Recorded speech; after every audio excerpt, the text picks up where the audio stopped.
Өзбекстан 10-июндан тарта коронавируска байланыштуу чектөөлөрдүн баарын алган. Мындан улам Достук чек ара бекетинде ары бери өткөндөрдүн саны өстү. Негизи бекеттин техникалык мүмкүнчүлүгү 14.400 адамга суткасына ылайыкташкан. Бүгүнкү күндө мындагы адамдардын саны 15.000ден 17.000ге чейин жетүүдө. Акыркы 4 күндөн бери Достук чек ара бекетинде мына ушундай абал. Күндүн аптаптуу ысыгында кезекте тургандар Достук өткөрмө бекетинде ыңгайлуу шарттын жоктугуна нааразы болушуда. Бир туугандарым баары ушул жакта, ушулордон кабар алганы келет да. Эми ушу бир эле Достук эмес, башка жерлерде ачып койсо ушунчалык неме болбойт эле, кыйынчылык элдерге. Мындай шарайт деле жок. Кыргызстанда мына үстүн тосуп койсоңор жакшы болмок. Кыйланып да. Канча убакыттан бери күтүп атасыз? Bir saatten köp boldu. Bir yarım saat. Bir yarım saat uyadan çıkkınımızsa bir keginimizse. Kıyın, ısık, davlenili ko'tarilib yotibdi. O'zbekistonda sharoit yaxshi, mana shunaqa yo'llari. Yaxshi bo'lardi. Nazorat postini ham sal ko'paytirganda yaxshi bo'lardi. Hozir O'zbekistonda 5 tada, 5 ta har birida 2 tada. Hech ham 10 ta pechat. Endi shunaqa qilib bu yerda ham ko'paytirib qo'ysa, odamlar tezroq ishi bitadi, tezroq ketadi. Bu yerda bunaqa qiynalmasdan. İşçilarni ko'paytirsa, pechat bosadigan ishchilarni kompyuterlarni ko'paytirib qo'ysa Qirg'iziston. Shunda sizlarga ham muammo bo'lmaydi. Bu yerda o'tadigan ishchilarga ham muammo bo'lmaydi, problema bo'lmaydi soldatlarga. Bozor ketyapmiz. Qarasuvga.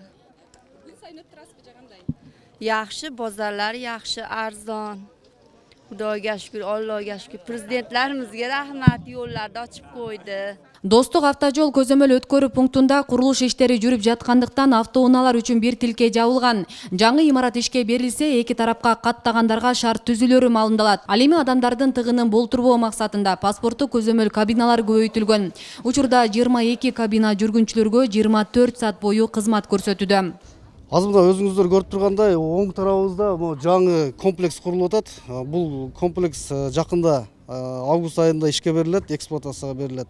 Ошого чейин биз азыр ушул тыгындарды азайтуу жана ушул очередтерди жоюу максатында кабиналарды көбөйткөнбүз. Жогоруда айтып кеткендей, Кыргыз Республикасынан кирүүгө 11 кабина, чыгып кетүүгө да 11 кабина иштейт.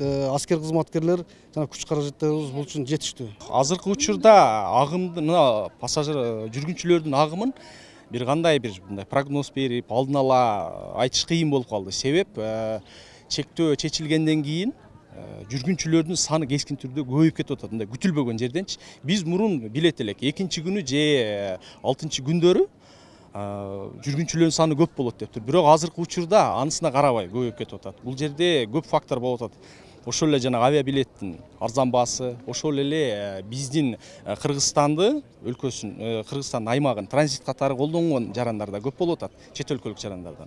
Күнүнө 200 транспорттан кем эмес 300, 400гө чейин жетет. Мен силерге мындай немени айтсам болот. Мына мисал статистика боюнча май айында, апрелден баштайын, апрель айында жалпы саны 7042 транспорт каражат өттү. Ошол эле учурда мына май айында уже 10.000 транспорт өтүп атат эки багытка.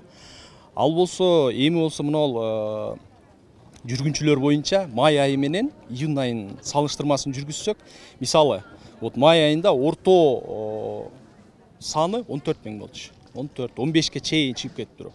Ошол эле учурда мына июнь айында, мына 12-чи, то есть 11 июнда 17.000 адам өттү. Достук өткөрмө бекетинде чек арадан өткөндөрдөн мыйзамсыз акча талап кылгандар бар экени эл тарабынан айтылып, маселе жогорку кеңеште да көтөрүлгөн. Жакында эле 3 аскер кызматкери коррупцияга шек саналып кармалган. Учурда шектүүлөр убактылуу кармоочу жайга киргизилген. Буга чейин 2020-жылдын октябрь айында жана кече 2022 жылдын март айында дагы биздин надзорный органдардан мындай операциялар болуп өттү. Бул боюнча азыр териштирүү иштери жүргүзүлүп атат. Жана буга каршы өзүнчө тиешелүү иш-чаралар өткөрүлүп атат азырынча. Достук автожол көзөмөл өткөрүү пункту эл аралык болуп саналат жана күнү-түн иштейт. Кыргыз-өзбек чек ара пункттары Ош, Жалал Абад жана Баткен облустарында жайгашкан. Азыркы тапта 9 өткөрмө бекети иштеп жатат. Асель Сыдыкова, Илимбек Турсунбай уулу, Регион телеканалы, Ош облусу.